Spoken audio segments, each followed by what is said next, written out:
नमस्कार दोस्तों, स्वागत है आपका। आज हम पढ़ने वाले हैं आनुवांशिकता। आप सुने होंगे जब बच्चा जन्म लेता है तो लोग कहते हैं ये बिल्कुल अपने पिता जैसा है या इसकी मुस्कान माँ जैसी है। लेकिन क्या आपने कभी सोचा है ये समानता आती कहाँ से है? हमारी आंखों का रंग, कद और चेहरे की बनावट, ये सब एक अदृश्य कोड में छुपा होता है। इसी रहस्य को समझाया था ग्रेगर मेंडल ने अपने प्रयोगों से। आज हम आनुवांशिकता को आसान और एग्जाम फोकस तरीके से समझेंगे। तो चलिए शुरू करते हैं।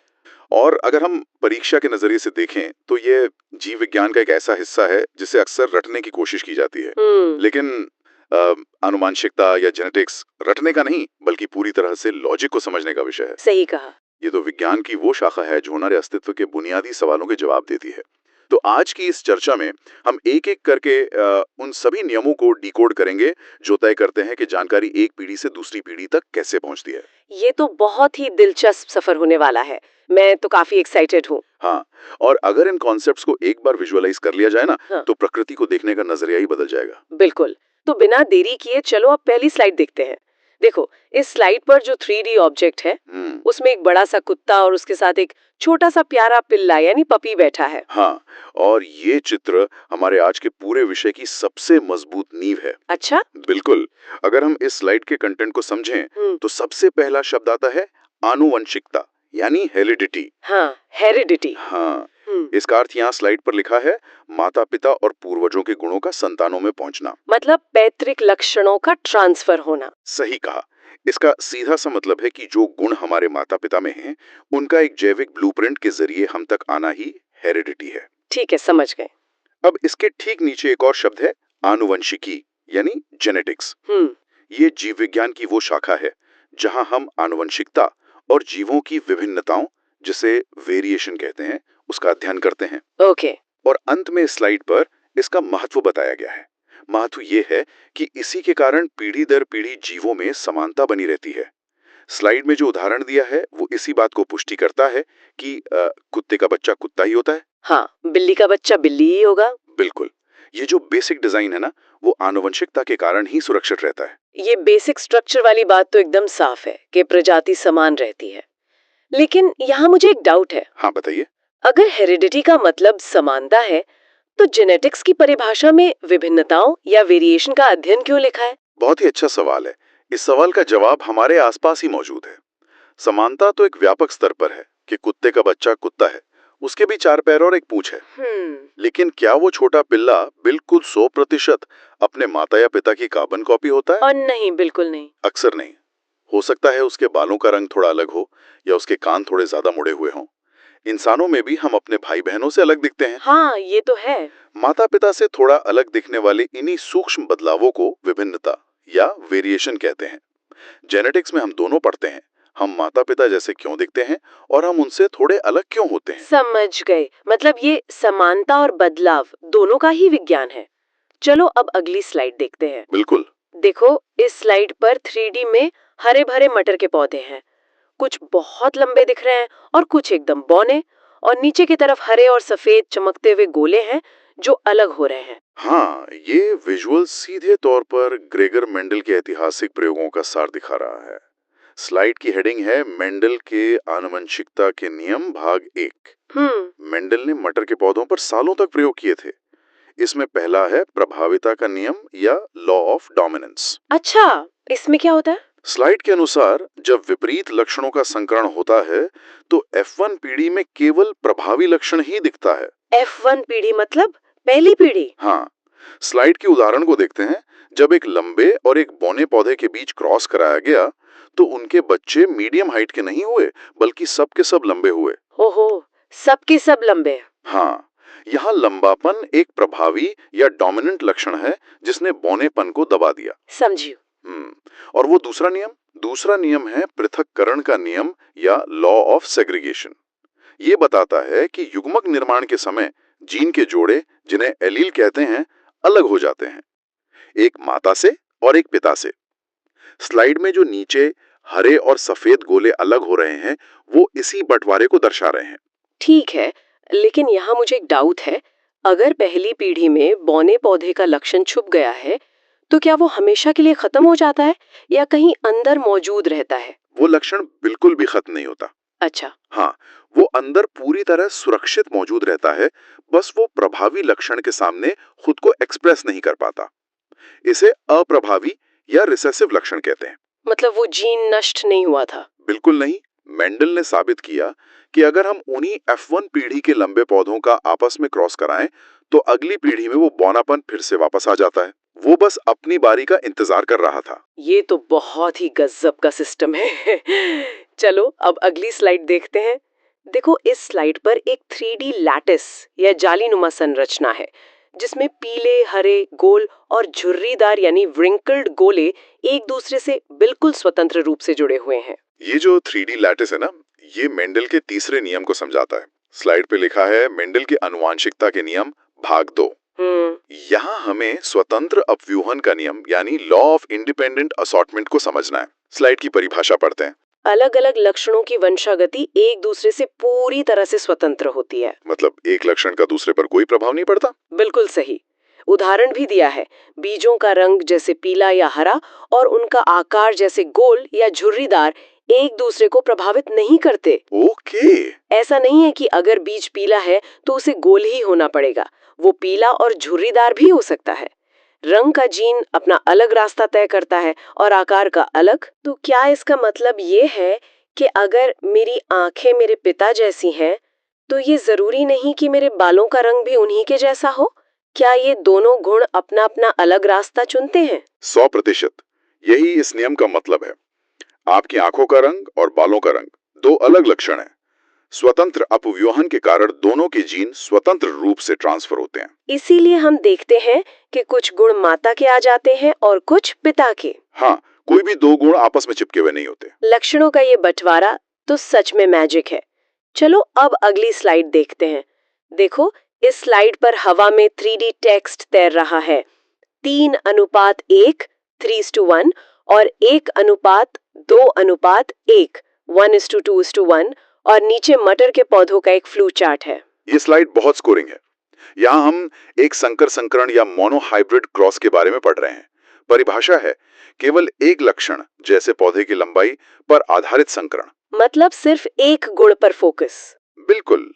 और यहाँ दो बहुत ही महत्वपूर्ण अनुपात दिए गए हैं। पहला है दृश्य प्रारूप या फिनोटाइप अनुपात, जो है 3.1। मतलब 3 लंबे पौधे और एक बौना पौधा। ये बाहरी रूपरेखा है। और दूसरा है जीन प्रारूप या जीनोटाइप अनुपात, जो है 1:2:1। यानी एक शुद्ध लंबा, दो संकर लंबे और एक शुद्ध बौना। ये उनकी आनुवंशिक संरचना है। ये दृश्य प्रारूप फिनोटाइप और जीन प्रारूप जीनोटाइप सुनने में थोड़े तकनीकी लगते हैं। क्या हम इसे किसी आसान उदाहरण से समझ सकते हैं? हाँ, इसे गाड़ियों के उदाहरण से समझते हैं। फिनोटाइप का मतलब है कि बाहर से चीज कैसी दिख रही है। मान लीजिए आपके सामने 4 गाड़ियां खड़ी हैं। ठीक है। बाहर से देखने पर 3 गाड़ियां बिल्कुल स्पोर्ट्स कार दिखती हैं और एक हैचबैक। तो आपका फिनोटाइप अनुपात 3.1 हो गया। बाहरी रूपरेखा, ओके। लेकिन जीनोटाइप का मतलब है अंदर का इंजन। जब आप बोनेट खोलते हैं तो एक कार में शुद्ध पावरफुल इंजन है, बाकी दो में हाइब्रिड या संकर इंजन है। बाहर से स्पोर्ट्स कार, अंदर से मिक्स्ड। और चौथी हैचबैक का इंजन छोटा ही है। बिल्कुल। तो इंजन के लेवल पर बंटवारा 1.2.1 का होता है। फिनोटाइप मतलब बाहर का लुक और जीनोटाइप मतलब अंदर की कोडिंग। ये गाड़ी वाला उदाहरण तो बहुत ही शानदार था। चलो अब अगली स्लाइड देखते हैं। देखो, इस स्लाइड पर एक 3D पुनेट वर्ग या पुनेट स्क्वायर ग्रिड बना है। इसमें गोल पीले और झुर्रीदार हरे मटर रखें और सबसे नीचे एक बड़ा सा 9:3:3:1 अनुपात चमक रहा है। ये ग्रिड जेनेटिक्स को देखने का सबसे बेहतरीन तरीका है। हेडिंग है द्विसंकर संकरण या डाइहाइब्रिड क्रॉस। परिभाषा है दो अलग अलग लक्षणों पर एक साथ आधारित संकरण। पिछली बार हमने एक लक्षण लिया था ना? हाँ, यहाँ हम एक साथ दो लक्षणों की स्टडी कर रहे हैं। उदाहरण है गोल पीले बीज और झुर्रीदार हरे बीज वाले पौधों के बीच क्रॉस। परिणामी अनुपात 9.3.3.1 है। यह सिद्ध करता है कि दोनों लक्षण अगली पीढ़ी में स्वतंत्र रूप से वितरित होते हैं।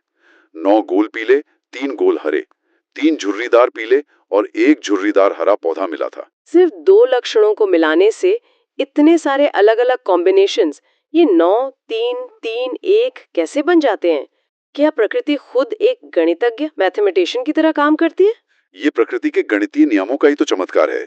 जब दो स्वतंत्र लक्षण एक साथ क्रॉस करते हैं तो प्रोबेबिलिटी यानी संभावनाओं के नियम लागू होते हैं। जैसे सिक्के उछालना? बिल्कुल, जैसे दो सिक्के एक साथ उछालें तो हमेशा हेड हेड ही नहीं आता, हेड टेल, टेल हेड भी आ सकता है। वैसे ही जीन्स 16 अलग-अलग कॉम्बिनेशन बनाते हैं इस परफेक्ट अनुपात में। ये तो सच में किसी मास्टरपीस कैलकुलेशन जैसा है। चलो अब अगली स्लाइड देखते हैं। देखो, इस स्लाइड पर 3D क्रोमोसोम्स की जोड़ियां बनी हैं, जिनमें से अंत में XX और XY चमक रहे हैं और नीचे लड़के और लड़की के 3D आइकॉन बने हैं। ये स्लाइड जीवन की शुरुआत की सबसे अहम प्रक्रिया को समझाती है। हेडिंग है मानव में लिंग निर्धारण प्रक्रिया। संरचना के बारे में लिखा है मनुष्य में 23 जोड़े यानी 46 गुणसूत्र होते हैं। 22 जोड़े नर और मादा में समान होते हैं जिन्हें ऑटोसोम कहते हैं। मतलब ये शरीर की बेसिक बनावट तय करते हैं। हाँ, फिर आते हैं लिंग गुणसूत्र या सेक्स क्रोमोसोम्स। 23वां जोड़ा लिंग तय करता है। स्त्रियों में XX, पुरुषों में XY। ओके। और निर्धारण का मुख्य आधार है बच्चे का लिंग पूरी तरह से पिता से प्राप्त गुणसूत्र पर निर्भर करता है। पिता से Y और माता से X मिले तो पुत्र XY, पिता से X और माता से X मिले तो पुत्री XX। हमारे समाज में अक्सर बेटियों के जन्म पर माताओं को दोष दिया जाता है। तो क्या ये स्लाइड वैज्ञानिक रूप से उस पुरानी सोच को पूरी तरह गलत साबित कर रही है? 100% गलत साबित कर रही है। माता के पास तो दोनों गुणसूत्र X ही होते हैं, तो वो हमेशा X ही देगी। हाँ, उनके पास तो Y है ही नहीं। बिल्कुल, पिता के पास एक X और एक Y होता है। इसलिए बच्चे के लिंग के निर्धारण में वैज्ञानिक रूप से पिता का गुणसूत्र ही इकलौता निर्णायक फैक्टर होता है। विज्ञान कैसे समाज की भ्रांतियों को दूर कर सकता है, ये उसका जीता जागता उदाहरण है। चलो अब अगली स्लाइड देखते हैं।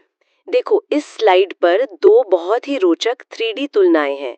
एक तरफ इंसान के हाथ की हड्डियां और पक्षी का पंख है और दूसरी तरफ तितली और चमगादड़ के 3D पंख हैं। यहाँ से हमारी चर्चा विकास या एवोल्यूशन की ओर जाती है। हेडिंग है जैव विकास के प्रमाण। शारीरिक अंग। पहली कैटेगरी है समजात अंग या होमोलोगस ऑर्गन्स। अर्थ लिखा है मूल बनावट समान लेकिन कार्य अलग अलग। जैसे मनुष्य के हाथ और पक्षी के पंख, ये समान उत्पत्ति दर्शाते हैं। अंदर से हड्डियां एक जैसी हैं। हाँ, और दूसरी कैटेगरी है समरूप अंग या एनालॉगस ऑर्गन्स। कार्य समान लेकिन मूल बनावट अलग अलग, जैसे तितली और चमगादड़ के पंख। ये अलग अलग उत्पत्ति दर्शाते हैं। अगर समजात अंगों, मनुष्य का हाथ और पक्षी का पंख की उत्पत्ति एक ही जगह से हुई है, तो उनके काम इतने अलग कैसे हो गए? विकास के दौरान ऐसा क्या हुआ होगा? इसका कारण है पर्यावरण और अनुकूलन, जिसे एडेप्टेशन कहते हैं। लाखों साल पहले पूर्वज एक ही थे, लेकिन कुछ पेड़ पर चले गए, कुछ जमीन पर रहे। अच्छा। जो हवा और पेड़ों पर रहे, उनके आगे वाले अंग उड़ने के लिए पंखों में विकसित हो गए। जो जमीन पर रहे, उन्हें शिकार करना था, तो वो हाथों में बदल गए। पर्यावरण की मांग के हिसाब से काम बदल गया। पर्यावरण के हिसाब से खुद को ढाल लेना ही विकास है। चलो अब अगली स्लाइड देखते हैं। देखो, इस स्लाइड पर धरती की चट्टानों की परतों का एक 3D क्रॉस सेक्शन है। इन परतों के बीच गहराई में एक सीप जैसा जीव यानी एमोनाइट फॉसिल दबा हुआ दिख रहा है। ये स्लाइड धरती के इतिहास के पन्ने पलटती है। हेडिंग है जैव विकास के प्रमाण। जीवाश्म। जीवाश्म मतलब फॉसिल्स ना? हाँ, परिभाषा लिखी है प्राचीन काल के मृत जीवों के वे कठोर अवशेष या निशान जो चट्टानों की परतों में दबे हुए मिलते हैं। इसका वैज्ञानिक महत्व है, ये जैव विकास का सबसे ठोस प्रमाण देते हैं। इनसे पता चलता है कि लाखों वर्ष पूर्व पृथ्वी पर कौन से जीव मौजूद थे और उनका विकास कैसे हुआ। मरने के बाद तो जीव नष्ट हो जाते हैं, फिर ये चट्टानों के बीच पत्थर की तरह कैसे बन जाते हैं और लाखों साल तक सुरक्षित कैसे रह जाते हैं? यह एक बहुत ही दुर्लभ प्रक्रिया है।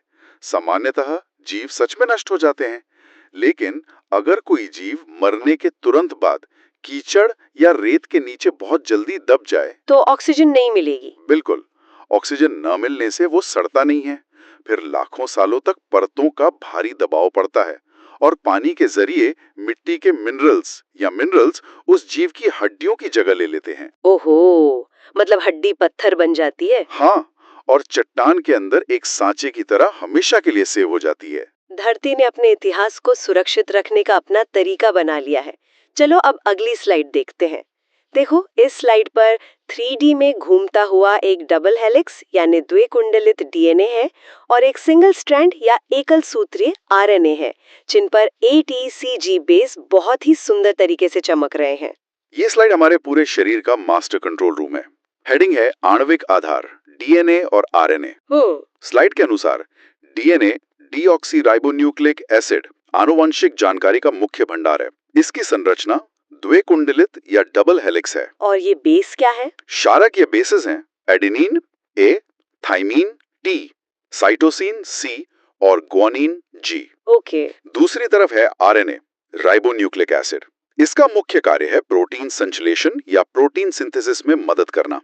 संरचना एकल सूत्रीय होती है। ये अगर सारी जानकारी डीएनए के पास सेव है, तो क्या आरएनए को उसका मैसेंजर या फैक्ट्री का वर्कर कह सकते हैं जो उस जानकारी से असल में काम करता है? ये बहुत ही बेहतरीन एनालॉजी है। डीएनए किसी बड़ी कंपनी के सीईओ की तरह है जो न्यूक्लियस से कभी बाहर नहीं आता। लेकिन आरएनए उस ऑफिस में जाता है, ब्लूप्रिंट की कॉपी बनाता है और सेल की फैक्ट्री में जाकर उस जानकारी का इस्तेमाल करके जरूरी प्रोटीन बनाता है। जानकारी होने और उसे लागू करने का कमाल का सिस्टम है। चलो अब अगली स्लाइड देखते हैं। देखो, इस स्लाइड पर एक तरफ एक 3D आंख है जिसके अंदर डीएनए का अक्ष दिख रहा है और दूसरी तरफ एक 3D मस्कुलर या गठीला हाथ बना हुआ है जिस पर कट का निशान है। ये हमारी आज की क्लास की बहुत महत्वपूर्ण स्लाइड है। हेडिंग है उपार्जित बनाम वंशागत लक्षण।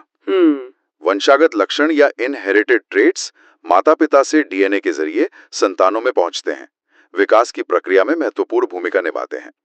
उदाहरण, आंखों का रंग, बालों की बनावट। मतलब जो जन्म से मिलते हैं। हाँ, और उपार्जित लक्षण या अक्वायर्ड ट्रेट्स जीव अपने जीवन काल में पर्यावरण और अनुभवों से अर्जित करते हैं। ओके।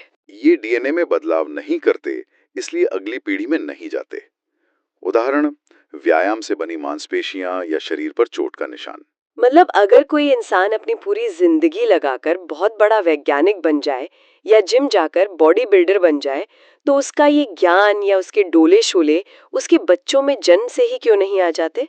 क्योंकि जो ज्ञान या डोले शोले इंसान बनाता है वो उसके शरीर की सामान्य कोशिकाओं यानी सोमैटिक सेल्स में बदलाव करता है। अच्छा। लेकिन अगली पीढ़ी में जानकारी सिर्फ प्रजनन कोशिकाओं या जर्म सेल्स के डीएनए से जाती है। आपके दिमाग की ट्रेनिंग आपके डीएनए को जाकर नहीं बदलती, इसलिए ये उपार्जित लक्षण ट्रांसफर नहीं होते। तो बच्चों को अपनी मेहनत खुद करनी पड़ेगी। बिल्कुल। आज हमने नियमों, डीएनए और विकास पर बहुत विस्तार से चर्चा की और यहाँ एक बहुत ही